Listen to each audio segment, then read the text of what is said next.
Bonjour, bonjour, bonjour. J'espère que vous allez bien. Moi, je vais très, très bien. Je suis dans mon petit jardin que j'aime bien. Donc, mon jardin, je le transporte au salon, au balcon et ainsi de suite. Donc là, c'est mon nouveau jardin. J'espère que vous appréciez. Dites-moi dans les commentaires si vous aimez mon nouveau jardin. Là, je vais partager un sujet avec vous. Beaucoup de clients en parlent des fois avec moi et essayent de demander mon avis. Il s'agit de l'immobilier. Bienvenue sur ma chaîne Alice Dikweka. Ici, nous parlons de finances, nous parlons de multiplier ses revenus, nous parlons également de démarrer son entreprise. Et bien sûr, si vous démarrez votre entreprise, vous avez besoin de développer votre mindset. Parce qu'un bon mindset, c'est le succès de la réussite. Quel que soit ce que vous aurez, si vous avez des milliards, mais vous avez un mindset de pauvre, ça ne servira à rien. On démarre tout avec un mindset de riche. Et c'est pourquoi je partage ici avec vous des fois des astuces, comment rebooster son mental et ainsi de suite. On en a besoin. Et si vous aimez bien, n'oubliez pas de liker, ça me ferait vraiment plaisir. Alors, je disais tantôt, nous allons parler de l'immobilier. Des clients m'ont souvent demandé, Alice, est-ce que c'est mieux de rester en location ou bien d'acheter une maison et ainsi de suite. Bon, généralement, j'aide les clients, je ne décide jamais à leur place. Je leur donne mes conseils, évidemment, selon ce que j'ai vécu et selon les expériences et les retours des autres clients. Ici, aujourd'hui, je vais juste partager avec vous c'est quoi louer et ça signifie quoi acheter. Et à la fin, étant donné que vous êtes des adultes bien réfléchis, vous allez décider et voir où est-ce que vous vous situez. Est-ce que vous êtes mieux, est-ce que c'est mieux pour vous de rester en location ou bien est-ce que c'est mieux pour vous de faire l'achat d'une maison? Je vais démarrer en disant ceci. Je vais dire ceci et j'assume. Pour moi, l'immobilier, c'est pas forcément un investissement. Ça, c'est ce que moi je pense, selon mon expérience et selon ce que j'ai lu et entendu. C'est pas forcément un investissement. Surtout pour quelqu'un qui démarre avec des crédits de la banque, quoi.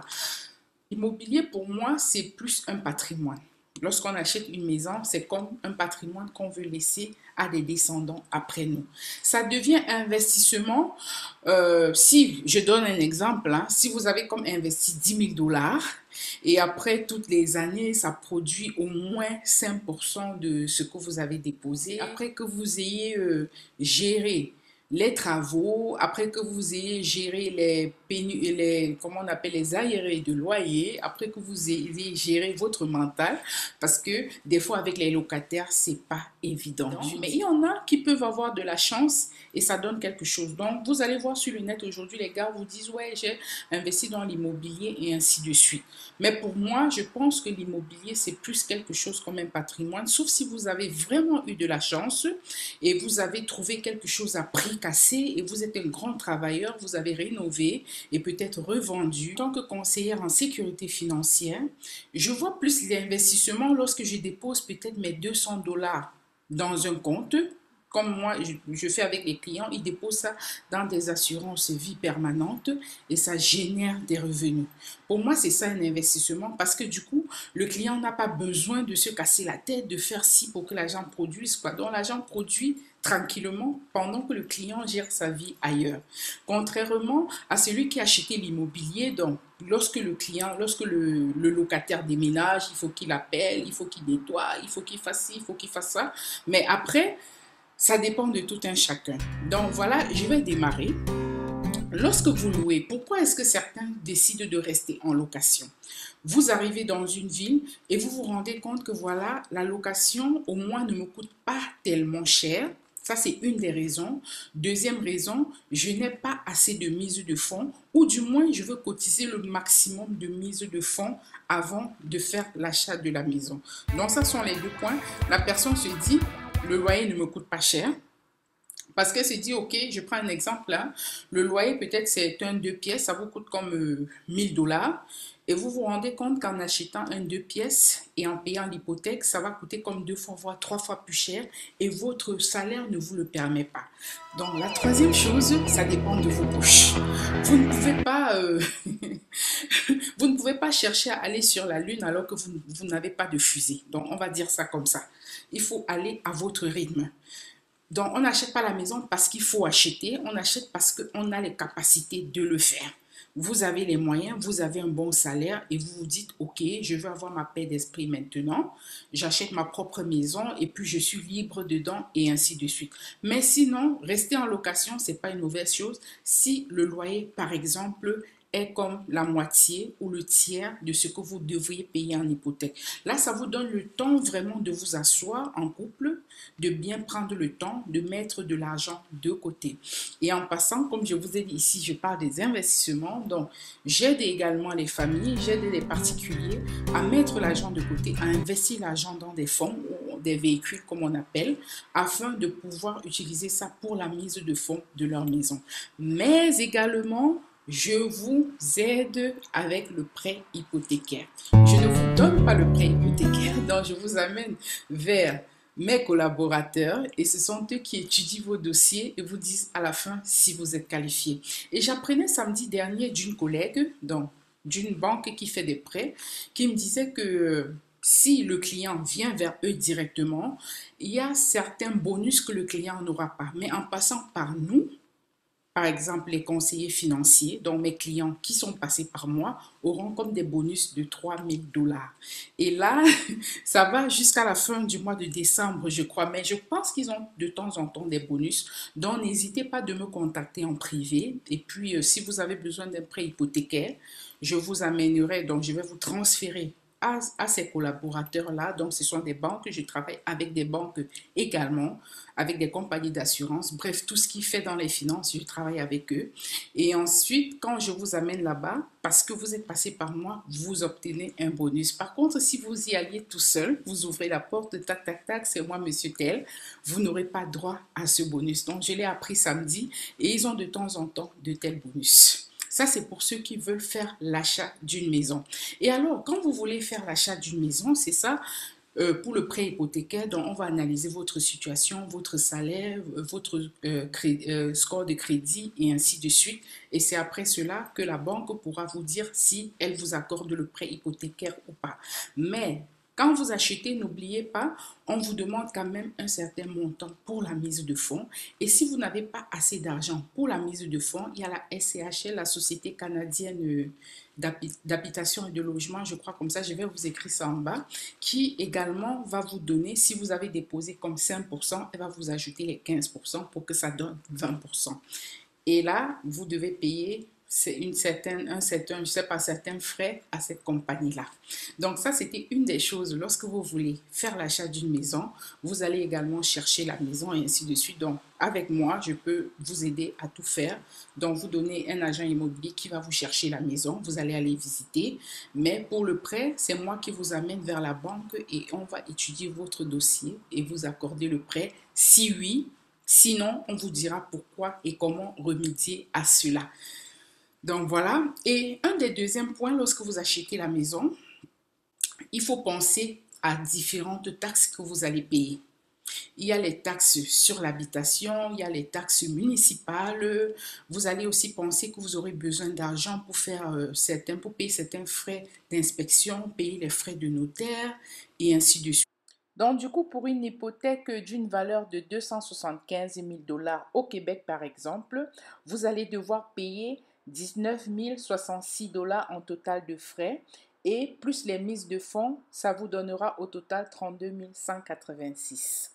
Également, si vous êtes allé tout seul, n'oubliez pas qu'il peut avoir des frais en plus si vous vous présentez tout seul à la banque parce que des fois, j'ai le droit de le dire, il y a des produits qu'on va vous vendre alors que vous n'en avez pas besoin. Donc, en y allant avec moi, lorsque je vous prends sous mes ailes comme client, j'ai la possibilité de vous dire voilà, tel produit est bien pour vous, tel autre produit ne vous convient pas du tout, ça ne vaut pas la peine d'y investir.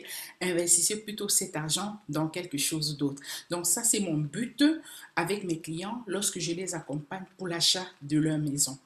Donc, lorsque vous avez pensé à toutes ces taxes-là, je ne peux pas tout calculer ici parce que ça dépend souvent des prix des maisons.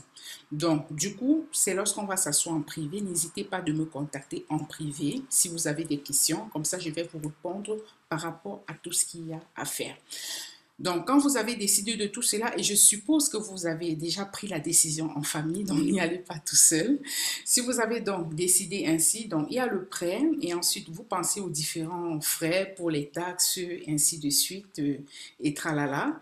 Et lorsque vous avez fini avec cela et que l'achat de votre maison a été conclu, il y a quelque chose de très important pendant l'achat de la maison. C'est très important. Et j'ai vu que beaucoup de clients qui étaient venus vers moi et avaient déjà acheté la maison avaient raté ce point-là. Il y a les assurances hypothécaires que les banques vous offrent. Je vous donne une astuce. Les banques vous offrent ça, mais également les assurances vie hypothécaires offertes par les banques, pas par la SCHL, offertes par les banques. En principe, c'est mieux, au lieu de prendre cette assurance hypothécaire de la banque, c'est mieux de prendre une assurance vie sur votre propre vie. Je pourrais vous l'expliquer en privé parce que j'ai fait une vidéo déjà que vous allez suivre. Donc voilà le lien en haut, vous cliquez dessus, vous allez voir la différence dans les assurances vie. Et lorsque je parle des assurances vie temporaires comme des assurances vie permanentes, ces assurances-là remplacent, si vous les avez, hein, elles vont remplacer carrément ces assurances hypothécaires offertes par la banque. Offertes par la banque. Donc, elles ne servent pas vraiment. Vous payez juste et c'est tout. Donc, voilà, c'est eux qui, en cours de route, se sont rendus compte que voilà, l'hypothèque me coûte un peu plus cher parce que ça peut arriver. Hein. On fait des erreurs dans la vie, ça se comprend. Donc, si vous vous rendez compte que voilà, en cours de route, l'hypothèque me coûte plus cher que prévu, pourquoi ne pas louer une partie de la maison, comme à Toronto? On loue certaines parties de la chambre, on loue peut-être le sous-sol pour essayer d'amortir le coût.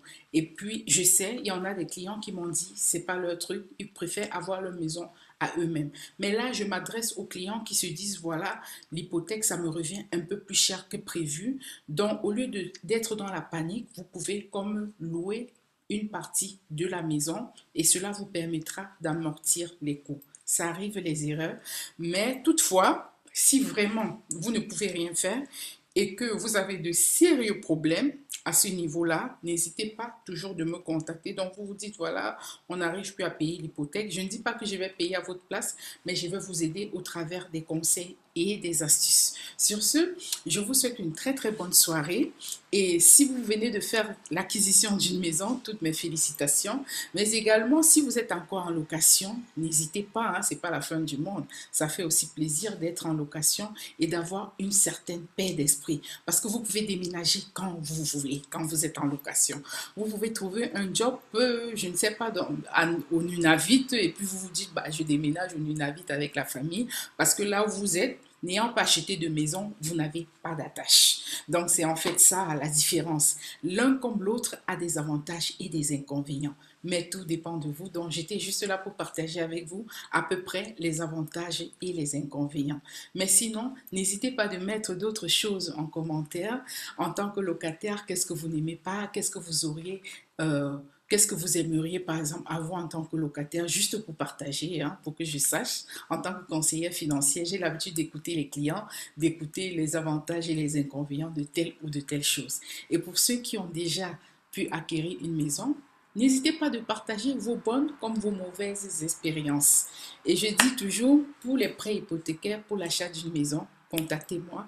Et pour celui qui dit, voilà, je suis locataire, je n'arrive pas à multiplier mes revenus parce que j'ai l'intention de faire une acquisition dans 5 ans, mais j'aimerais multiplier mes revenus, contactez-moi également. J'ai la solution pour vous. Passez une très bonne soirée. À la prochaine. Donc, dans notre prochaine édition, nous allons parler des assurances vie temporaires et des assurances vie permanentes.